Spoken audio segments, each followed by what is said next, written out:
In this lesson we're going to look at how to do actual calculations with the tangent ratio. We've talked in the past two lessons about trigonometry and what it can do, but we'll actually show you how to use it.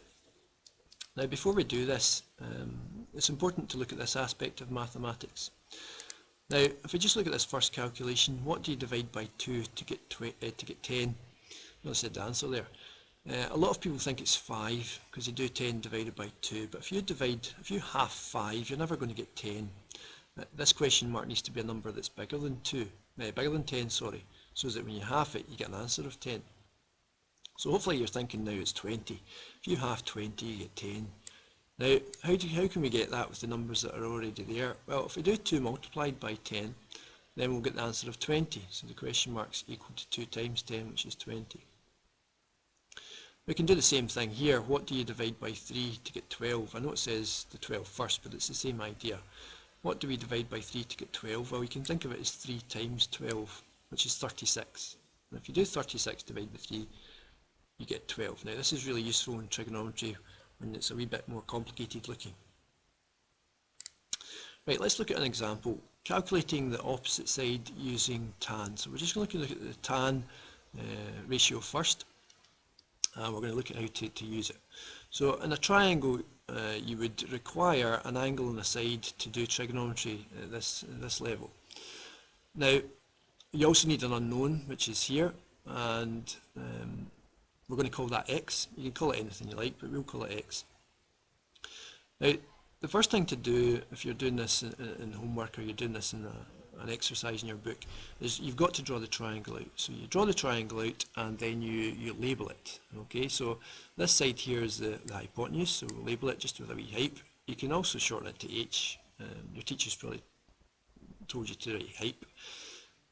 X here is the opposite, because it's opposite the angle, so diagonally opposite the angle. And the last side's called the adjacent. So you can see up here, this is a wee kind of reminder, tan is opposite divided by adjacent for your ratio here. We'll come back to that another time, but that's a wee reminder, TOA. Right, so the first thing you do here to try and calculate the opposite side, which is x, is write your formula out. So tan p is equal to opposite divided by adjacent.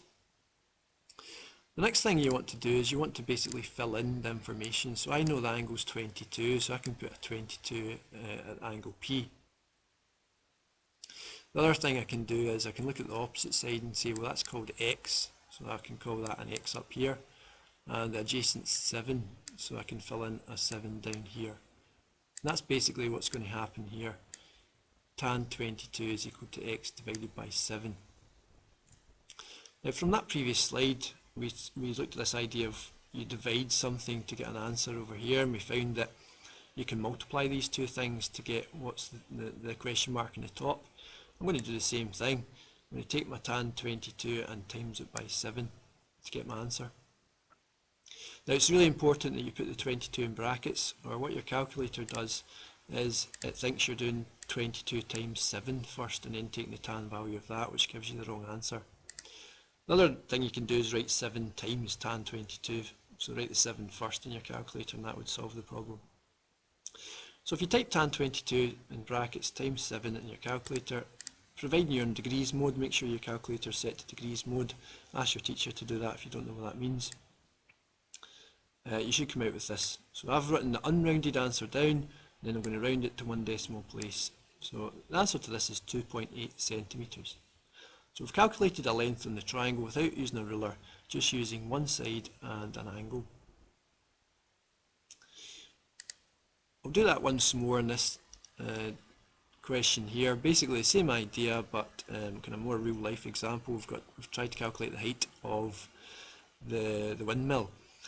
Now you can actually do this in real life if you've got what's called a clinometer and basically a meter stick. You can measure along the bottom or along the floor or the ground away from an object, and as long as you've got this thing called a clinometer where you can measure angles, you just put your eye to it, look straight across, and that will give you a kind of baseline. As soon as you tilt it, there's a wee kind of angle reading that appears. Again, ask your teacher if they've got one. It's quite an interesting thing to do.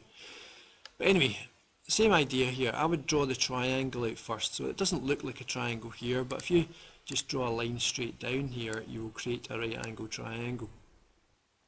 After doing that, then label the sides. So there's your hypotenuse.